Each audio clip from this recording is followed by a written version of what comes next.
जय हिंद दोस्तों, मैं किशन आप सबका स्वागत करता हूं और शुरू करते हैं आज के डिफेंस समाचारों को।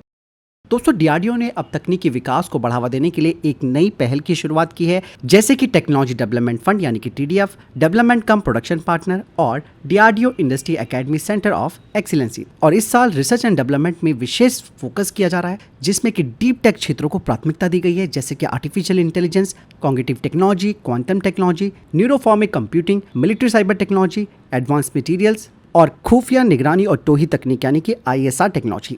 इन प्रयासों का उद्देश्य डिफेंस क्षेत्र में उन्नत और आत्मनिर्भर तकनीकी क्षमताओं को विकसित करना है। और ये काफी जरूरी भी है कि आरएनडी जब तक नहीं होगी तब तक हम विदेशियों पर इन सब चीजों के लिए निर्भर रहेंगे। तो एक अच्छा फैसला माना जा सकता है। दोस्तों, तीनों ही आर्म फोर्सेस के प्रमुखों के साथ chief of defence staff general Anil Chauhan ने साइबर स्पेस और एमबीपीएस ऑपरेशन पर 2 नए जॉइंट डॉक्ट्रिन्स जारी किए हैं। ये दस्तावेज अब सार्वजनिक भी कर दिए गए हैं ताकि तीनों सेनाओं की संयुक्त युद्ध रणनीति को बेहतर तरीके से समझा और अपनाया जा सके। यहाँ पर साइबर डॉक्ट्रिन का फोकस साइबर हमले से रक्षा और जरूरत पड़ने पर जवाबी कार्रवाई पर है, तो एमबीपीएस डॉक्ट्रिन जल और थल सेनाओं की आपसी तालमेल, तेज प्रतिक्रिया क्षमता और साझा मिशनों की सफलता पर जोर देती है। और इन डॉक्ट्रिन से सेना के सभी हिस्सों को एक जैसी भाषा, दिशा और योजना बनाने में मदद मिलेगी, जिससे कि ज्वाइंट ऑपरेशन और तैयारियों में सुधार होगा।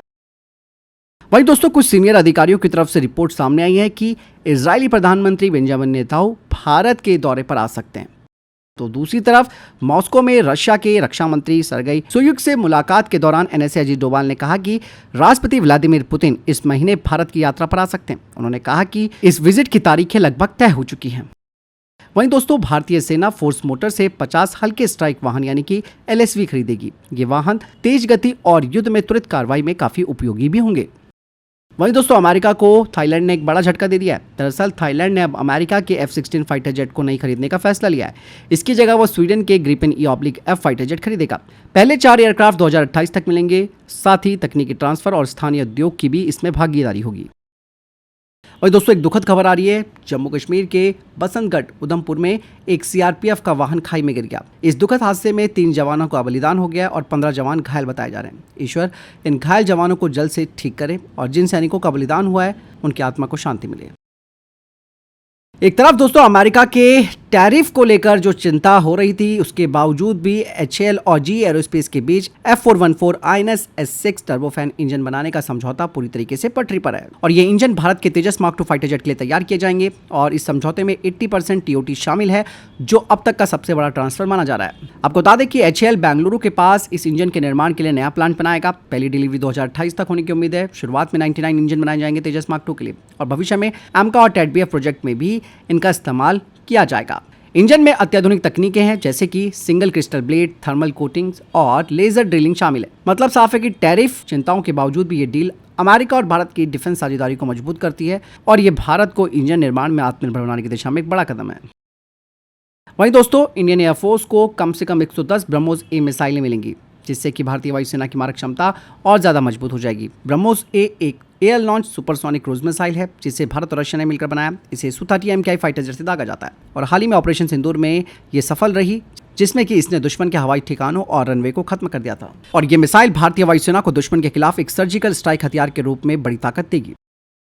इसके अलावा जिंदल डिफेंस का टीटस 100G वेपन सिस्टम जल्द ही लद्दाख और सिक्किम में ट्रायल के लिए भेजा जाएगा। जिंदल डिफेंस का ये जो Titus 100G remote control weapon system है, यह भारतीय सेना के साथ परीक्षण के लिए तैयार है। यह सिस्टम 2025 की शुरुआत में उनके द्वारा पेश किया गया था और इसमें AI तकनीक का इस्तेमाल किया गया है। इसकी कई खासियतें हैं, जैसे कि 7.62 mm और 12.5 mm की गोलियों को यह हवा में पहचान कर खत्म कर सकता है। पूरी तरह से ऑटोनॉमस काम करता है और जरूरत पड़ने पर मैनुअल कंट्रोल भी इसमें संभव है। फ्रेंड और फोर तकनीक के जरिए ये गलत निशाना नहीं लगाता और जियो फेंसिंग से सिविल इलाके में गलती से फायरिंग को भी रोकता है। तेज रफ्तार से खतरों को पहचान कर तुरंत जवाबी कार्रवाई करता है। यह सिस्टम बॉर्डर पोस्ट, बख्तरबंद गाड़ियों और सीमा की सुरक्षा के लिए काफी उपयोगी हो सकता है। ऊंचाई वाले इलाकों में इसका परीक्षण ये साबित करेगा कि ये सिस्टम मुश्किल मौसम और दुर्गम हालात में भी काम कर सकता है। इंडियन आर्मी भविष्य की जरूरतों को ध्यान में रखते हुए AI, ड्रोन और आधुनिक रक्षा तकनीकों को शामिल कर रही है और टीटस 100G उसी दिशा में एक बड़ा स्टेप है।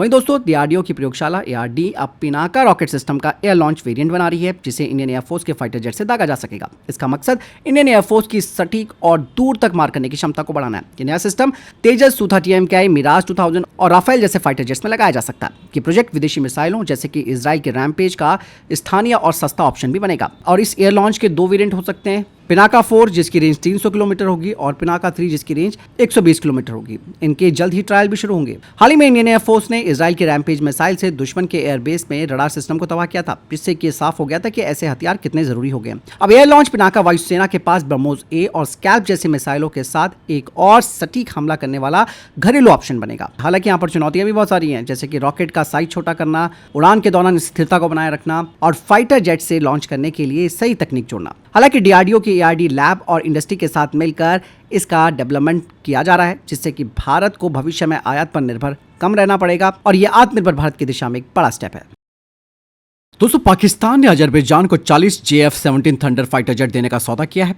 इसके जवाब में अर्मीनिया अब भारत के ब्रह्मोस मिसाइल से लैस Su-30MKI फाइटर जेट्स खरीदने में रुचि दिखा रहा है। यह स्टेप अजरबैजान की बढ़ती हुई एयर पावर को संतुलित करने के लिए उठाया गया। अर्मीनिया चाहता है कि भारत से मजबूत और भरोसेमंद हथियार सिस्टम उसे मिले, ताकि दुश्मनों पर वो कहर बरपा सके और उन्हें निपटा सके। लेट्स सी आगे क्या फाइनल डिसीजन होता है। वहीं भारतीय वायुसेना को STT-40 ट्रेनर विमानों की पहली खेप की डिलीवरी सितंबर 2025 से शुरू होगी। कुल 70 STT-40 विमान पहले से ऑर्डर में है। इनके पूरी तरीके से सर्विस में आने के बाद 36 और एयरक्राफ्ट्स की खरीद की जाएगी। ये जानकारी संसदीय समिति ने दी है। STT-40 स्वदेशी ट्रेनर विमान है, जिसे HAL ने डेवलप किया है। वही अमेरिकी राष्ट्रपति डोनाल्ड ट्रंप ने कहा है कि भारत रूस से तेल खरीद के मामले में चीन के बहुत करीब है और इसी कारण भारत पर 50% टैरिफ लगाया गया है। और यहाँ पर ट्रंप रुके नहीं और उन्होंने आगे भी चेतावनी दी है कि और भी सेकेंडरी सैंक्शंस देखने को मिल सकते हैं। ट्रंप ने एक नया आदेश जारी किया है कि भारत पर अतिरिक्त 25% टैक्स लगाया जाएगा, जो कि 27 अगस्त 2025 से लागू होगा। इससे पहले ही भारत पर 25% टैक्स घोषित किया जा चुका है, जो 7 अगस्त से लागू हो रहा है। कुल मिलाकर भारत पर 50% टैक्स लगेगा, जो कि किसी भी देश पर लगाए गए सबसे ऊंचे टैक्सों में से एक है। जब उनसे पूछा गया कि क्या रशिया यूक्रेन समझौते के बाद भारत से टैरिफ हटाया जाएगा, तो उन्होंने कहा कि फिलहाल 50% टैक्स लग रहा है, आगे देखा जाएगा। दिलचस्प बात यह है कि चाइना और तुर्की भी रशिया से तेल खरीदते हैं, फिर भी उन पर कम टैक्स यानी कि चाइना पर 30% और तुर्की पर 15% टैक्स लगाया गया। भारत को अकेला निशाना बनाने पर ट्रंप ने कहा कि अभी तो सिर्फ 8 घंटे हुए हैं, आगे और भी होगा। हालांकि भारत सरकार ने इस पर कड़ी प्रतिक्रिया दी है और कहा कि यह फैसला अन्यायपूर्ण और अनुचित है। भारत की तेल खरीद ऊर्जा सुरक्षा और बाजार की जरूरतों के आधार पर होती है। भारत अपने राष्ट्रीय हितों की रक्षा के लिए सभी जरूरी कदम उठाएगा। ये मामला भारत अमेरिका ट्रेड संबंधों और कूटनीतिक रिश्तों पर बड़ा असर डाल सकता है। देखिए, हमारे ये फोर्स मल्टीप्लायर्स है। फोर्स मल्टीप्लायर्स जब कहते हैं कि वो असिस्ट करते हैं जो मैन पावर ऑलरेडी डिप्लॉयड है, जहाँ भी बॉर्डर पे हो, चाहे इंटरनल सिक्योरिटी पे हो, जहाँ भी हो, तो वो हम उसको सपोर्ट करते हैं। तो ये फोर्स मल्टीप्लायर्स है ताकि वो और भी इसको ज़्यादा एरिया कम समय में कवर कर पाए और एक आदमी ज़्यादा से ज़्यादा लंबा एरिया कवर कर पाए और मैन पावर जो डिप्लॉयड होती है उसको हम रिड्यूस कर पाए। हमारे ऑर्डर्स हैं, हमने कई जगह हमसे ऑर्डर मिल चुके हैं और वो ऑलरेडी डिप्लॉयड है और वो अच्छे काम कर रहे हैं, सक्सेसफुल भी हैं और हम उसको समय समय पे अपग्रेड भी करते रहते हैं। और फर्दर और भी कंपनीज के साथ हम ऑर्गेनाइजेशंस जो खास करके आर्म फोर्सेज हैं उनके साथ प्रयास कर रहे हैं जुड़े रहने का। तो फिलहाल इतने तक के टॉप डिफेंस अपडेट। वीडियो के सामने कोई प्रश्न जवाब आपको किसी सवाल कमेंट सेक्शन में जरूर पूछ सकते हैं। वीडियो को लाइक और शेयर जरूर कीजिएगा। ख्याल रखिएगा अपना। जय हिंद, वंदे मातरम।